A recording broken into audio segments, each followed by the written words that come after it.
Hello दोस्तों, नमस्कार। मैं हूँ यशवंत दामले और आप देख रहे हैं यशमनी विज्ञान चैनल। यशमनी विज्ञान चैनल में आपका स्वागत है।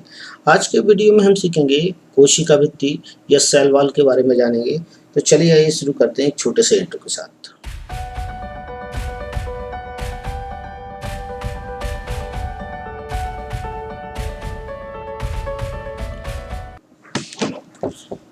सभी पादप कोशिकाओं में प्लाज्मा झिल्ली के अतिरिक्त अर्थात यहाँ पर ये स्ट्रक्चर दिखाई दे रहा है, सेकंड नंबर की लेयर जो आपको दिखाई दे रही है यहाँ पर, ये कहलाती है प्लाज्मा झिल्ली, जिसे हम सेल मेम्ब्रेन के नाम से भी जानते हैं। पिछले वीडियो में हम इसका अध्ययन कर चुके हैं। और ये सेल मेम्ब्रेन है और सेल मेम्ब्रेन के बाहरी साइड पर जो सतह पाई जा रही है, जैसे ये कहलाएगी वास्तव में सेल वॉल। और सभी प्लांट सेल में ये सेल वॉल पाई जाती है, ठीक। और ये सेल वॉल जो होती है, जिसे हम कहें तो सेल्यूलोज की बनी होती है, सेल्यूलोज की ये बनी होती है और बहुत ही जटिल पदार्थ के रूप में ये मौजूद होती है, जो संरचनात्मक रूप से दृढ़ता या मजबूती प्रदान करने का कार्य करते हैं।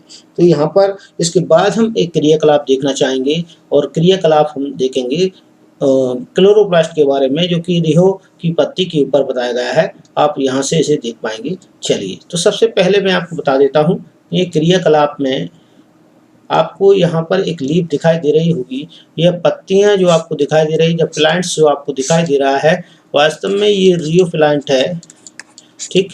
रियो प्लांट और रियो पौधा है और रियो पौधों की लीफ को कट करके उनकी जब स्लाइड बनाई जाती है और स्लाइड बनाने के बाद जब रियो की प्लांट्स लीफ को यहाँ से कट करके इतने छोटे से भाग को यहाँ से लेकर और इसे माइक्रोस्कोप में रखा जाए, तो माइक्रोस्कोप में रखने के बाद माइक्रोस्कोप में नेत्रिका की सहायता से जब इसे देखा जाता है, तो इस प्रकार से उनका सेल स्ट्रक्चर हमें दिखाई देता है और सेल संरचना जहाँ पर हमें दिखाई देती है।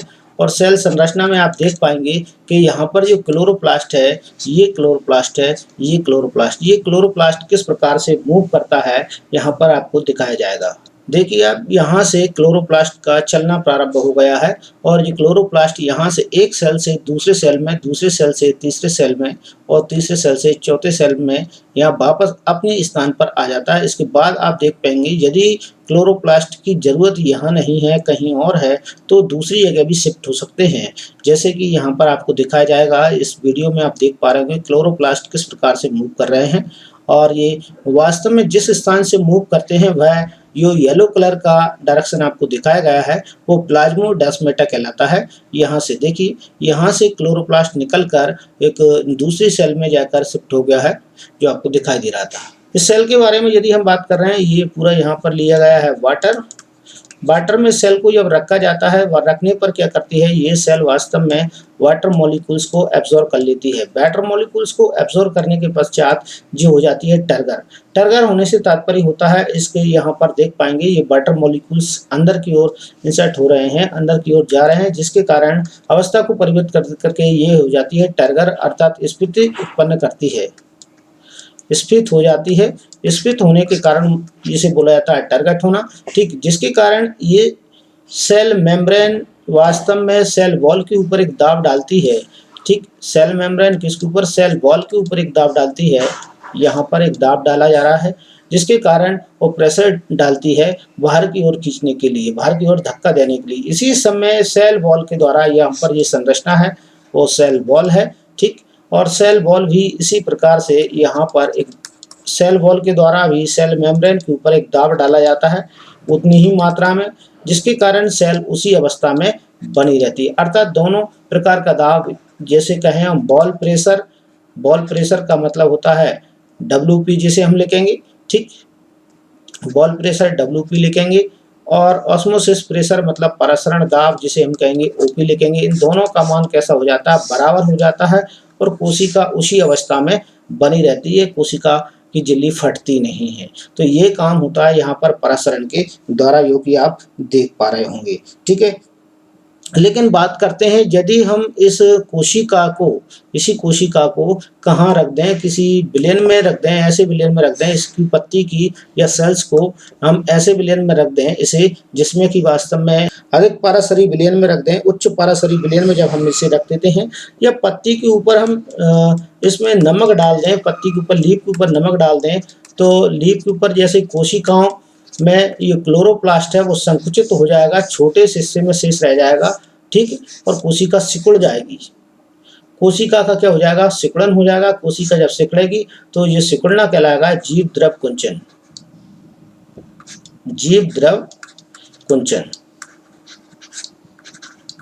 हमने क्या किया है, आपको ये ध्यान रखना है, कोशिका की जो भी कोशिका का पार्ट हम देख रहे हैं उस कोशिका सेल के ऊपर हमें क्या डालना है, नमक यदि हम डाल देते हैं तो नमक डालने पर कोशिका धीरे धीरे सिकुड़ना चालू हो जाती है, अर्थात उससे जल के अणु बाहर हो जाते हैं। जल के अणु कैसे हो जाएंगे, बाहर निकल जाएंगे, H2O जल के अणु बाहर हो जाएंगे और जल के अणुओं के बाहर निकलने से जीव द्रव कुंचन हो जाएगा, अर्थात उसका जीव द्रव कैसा हो जाएगा, संकुचित होने लगेगा। कोशिका का जीव द्रव संकुचित हो जाएगा। इसी घटना को कहा जाता है जीव द्रव कुंचन, इसे कहते हैं हम। और जब इस कोशिका को यहाँ से निकाल के, हम स्पष्ट बात करेंगे, इस कोशिका को निकाल के दोबारा से यदि वाटर में रखा जाता है, पानी में रखा जाएगा, तो ये संकुचित होने वाली कोशिका दोबारा से टर्गेट हो जाएगी और दोबारा से पुनः फूल जाएगी जल के अणुओं को ग्रहण करके। यहाँ पर हम ये देख पाएंगे, ठीक। अब हम बात कर रहे हैं, मुख्य हमारा टॉपिक है कोशिका भित्ति का, तो कोशिका भित्ति के बारे में जान लेते हैं। कोशिका भित्ति क्या है उसके बारे में जानने का प्रयास करते हैं। तो कोशिका भित्ति यहाँ पर हम देख पाएंगे, यहाँ पर आपको कोशिका भित्ति दिखाई देगी। तो यहाँ देखिए, आप जो सेल लिए गए हैं, सेल को लिया है मैंने, तो सेल में आपको ये संरचना जो दिखाई दे रहा है वो कोशिका का द्रव है, जिसे हम बोलते हैं कोशिका द्रव, ठीक। इसे हम बोलेंगे कोशिका द्रव बोल देंगे, ठीक। और कोशिका द्रव यहाँ पर ये कोशिका का केंद्रक है, इसे हम बोलेंगे केंद्रक, ठीक। यहाँ पर केंद्रक बोल देंगे। ये कोशिका का यहाँ पर है वैक्यूल, रिक्तिका है, तो इसे हम बोल देंगे रिक्तिका, ठीक। यहाँ पर रिक्तिका है। अब बात आती है सेल वॉल की, तो सेल वॉल कैसे पता चलेगी, तो यहाँ पर ये येलो रंग का स्ट्रक्चर आपको दिखाई दे रहा है, ये येलो रंग का स्ट्रक्चर है वो सेल वॉल कहलाएगा। क्या है ये, सेल वॉल है, अर्थात कोशिका भित्ति है, ठीक। कोशिका भित्ति आपको यहाँ से यहाँ तक सेल वॉल दिखाई दे रहा है, ठीक ना। ये येलो रंग का स्ट्रक्चर जो सेल वॉल के रूप में ही है, और यहाँ पर ये पहला जो येलो रंग का स्ट्रक्चर है सभी में ये दिख रहे होंगे, आप ये देख रहे होंगे, ये सभी का पहले रंग का, पहला येलो रंग का जो स्ट्रक्चर है वो सेल वॉल है। वो भी कैसी है, प्राइमरी सेल वॉल के नाम से जानी जाती है, ठीक है, प्राइमरी सेल वॉल है। इसके बाद वाला जो दूसरा स्ट्रक्चर है येलो रंग का, ये वाला जो येलो रंग का स्ट्रक्चर ये सभी में बताया गया है, वो वास्तव में सेकेंडरी सेल वॉल है। कौन सी है, सेकेंडरी सेल वॉल है, जिसे हम कहते हैं सेकेंडरी वॉल या सेकेंडरी सेल वॉल के नाम से जानी जाएगी, ठीक। और इसके बीच में ये रेड लाइन बनाई गई है, रेड लाइन है मिडिल लेमिला, ठीक, मिडिल लेमिला इसे कहते हैं। तो यहाँ पर आप एक प्रकार से प्लांट सेल ही देख रहे हैं, ठीक है, और लेकिन ये कोशिका भित्ति की स्ट्रक्चर है जो आपको दिखाई जा रही है। तो आज के वीडियो में इतना ही। हर बार की तरह कहना चाहेंगे, यदि आपको वीडियो अच्छा लगता है तो आप लाइक जरूर कीजिएगा और दोस्तों के साथ में शेयर कीजिए। यदि आप मेरे चैनल पर नए हैं, लंबे समय से भी वीडियो देख रहे हैं, जब आप फर्स्ट बार वीडियो देख रहे हैं और चैनल को सब्सक्राइब नहीं किया तो प्लीज़ सब्सक्राइब बटन को जरूर प्रेस कर दीजिएगा,